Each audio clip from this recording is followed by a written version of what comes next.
Mr. President, as the world knows, it goes without saying that one of President Biden's biggest failures was security at our southern border. In fact, the situation is so dire that now Democrats, after the November 5th election, are actually finally seeing the light, that they need to do something to recapture the support of the American people. And that was reflected in the first piece of legislation we passed that President Trump will sign into law tomorrow, the Laken-Riley Act. 12 of our Democratic colleagues in the Senate, 46 in the House, supported that bill, which I have to think before the November 5th election they would have uniformly voted against.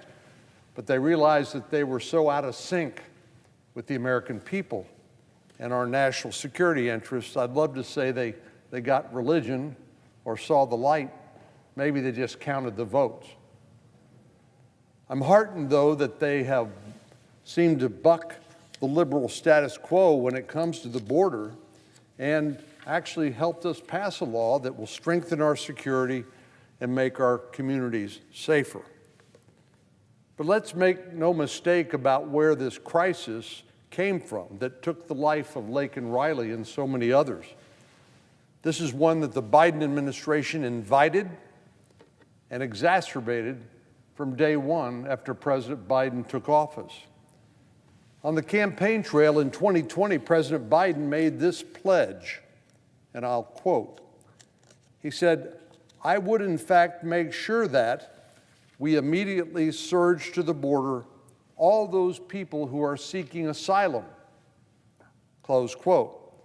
Now that was a big welcome mat or invitation for anybody and everybody across the planet to show up at the border and to claim asylum.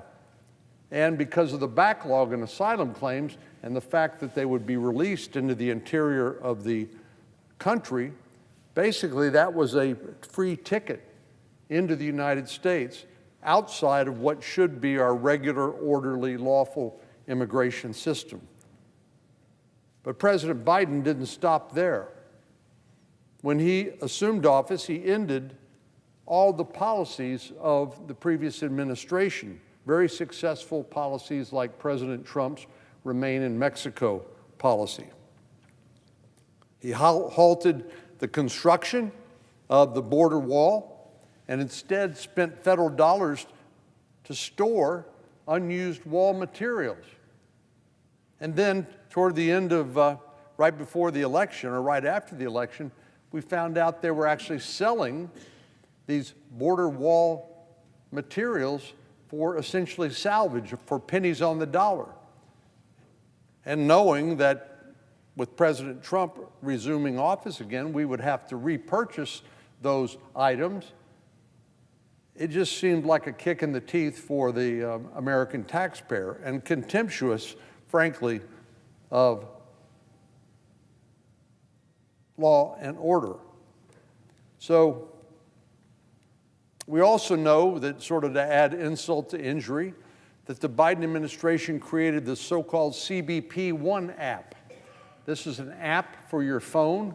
CBP stands for Customs and Border Protection. So basically what happens is people outside of the country who wanted to come here and claim asylum, knowing they would be released into the interior of the country and have to wait for years, maybe as long as a decade before they would appear in front of an immigration judge, they could literally make an appointment to show up at a port of entry using the CBP One app.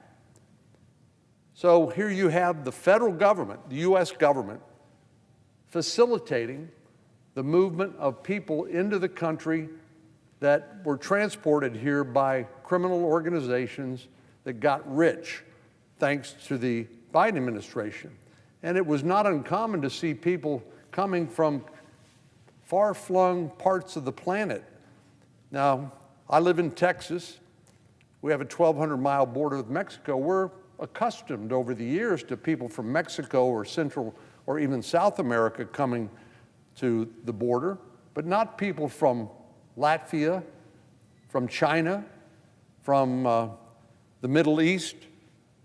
But under the Biden administration, they knew that they were going to be able to come to the United States, and they could actually even schedule an appointment, thanks to the misguided policies of the Biden administration. Even as this crisis continued to grow, President Biden ended the use of the very effective Title 42 authority, which was used during COVID to limit the movement of adult males into the country because of the COVID situation. While this is a national crisis that President Biden created, it is one that has been felt most acutely by the people of Texas, the 31 million people I represent. In the midst of the Biden administration's abject failure to keep the American people safe and to control the movement of people and drugs, including some of the most dangerous criminals you can imagine, it was up to the state of Texas and our leadership, like Governor Abbott, to step up and defend our people and our borders to the best we could. Now, understand, border security is not normally a state function, because this is an international border, which means it is a federal responsibility. But what are we supposed to do when the President of the United States and the federal government fail to do their job? Well, the state stepped up, which means not only our leadership, our National Guard, but also Texas taxpayers. In other words, we had to pay the tab to provide for border security such as we could, instead of the federal government picking up the tab as it should have. So Governor Abbott initiated Operation Lone Star, which resulted in more than 500,000 illegal immigrants being apprehended by Texas law enforcement. More than 50,000 criminals were arrested, and more than 240 miles of border barriers were built by the state, not at federal expense, a federal responsibility, but at state expense by state taxpayers. This law enforcement operation also intercepted 500 million doses of fentanyl. Fentanyl, as we now know, is spread throughout the United States, is hidden in counterfeit pills that look like an innocuous pharmaceutical, only to find out that it will kill you at small doses. It took roughly 70,000 lives last year alone, and it's a leading cause of death for young people between the age of 18 and 45.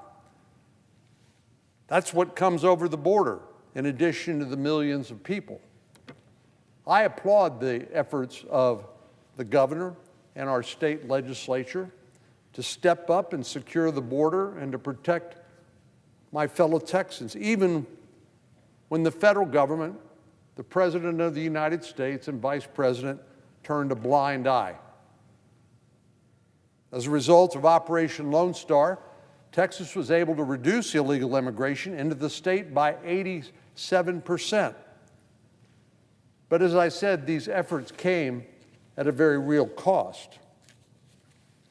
The state of Texas spent nearly $4.8 billion on walls and barriers, local grants to counties and cities, processing criminal arrests, and moving migrants out of small Texas towns.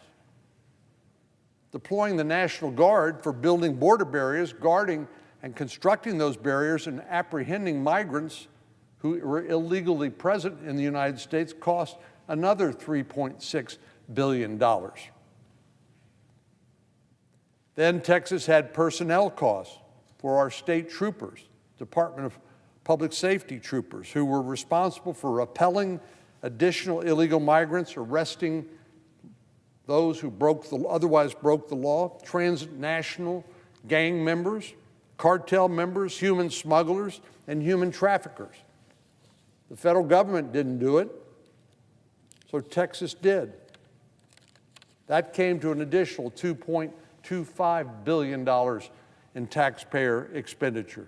money that should have been provided by the federal government for a federal responsibility borne by the taxpayers in my state. The Texas Department of Criminal Justice spent an additional $311.2 million on anti-gang violence. The number of dangerous gangs emanating from Central America or Venezuela are well known.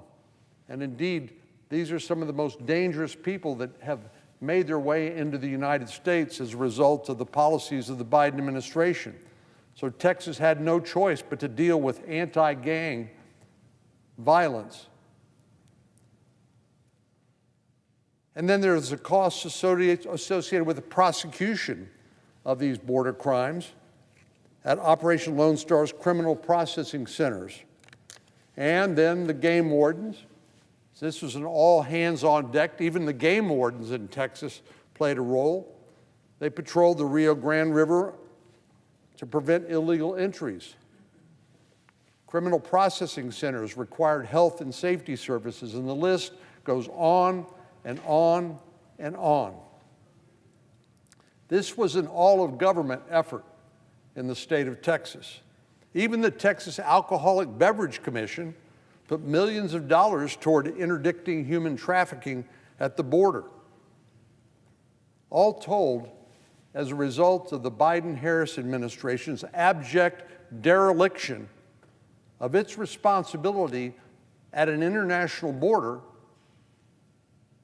to enforce the law cost the state of Texas about $11.1 billion. Now, Texas, unlike many states in the rest of the country, doesn't have an income tax. We fund our government through sales tax and through property tax, and we don't have an income tax.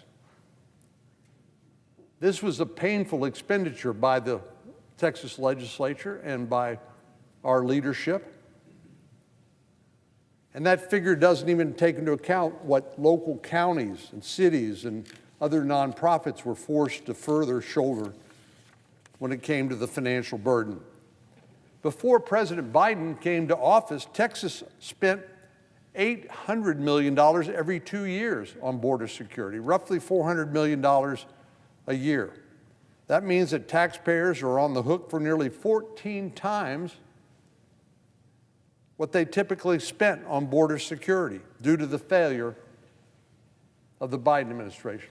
It wasn't just negligence, it was intentional.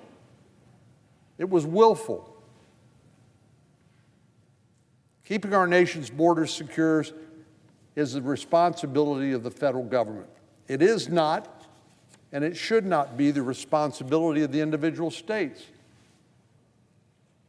That's part of our constitutional framework.